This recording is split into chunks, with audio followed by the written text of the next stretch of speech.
Have you ever heard of a man who had a 4-foot iron rod shot clean through his head and lived to tell the tale? It sounds like something out of a horror movie, but this is the true story of Phineas Gage.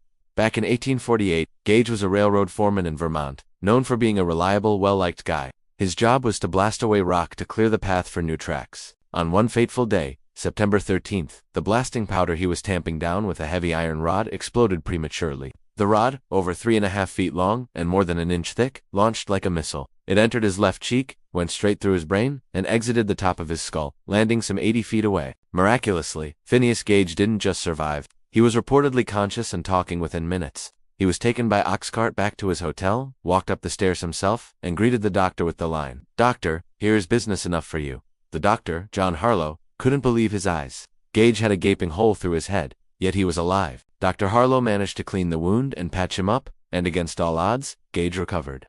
He could walk, talk, and his memory was intact. But something had profoundly changed.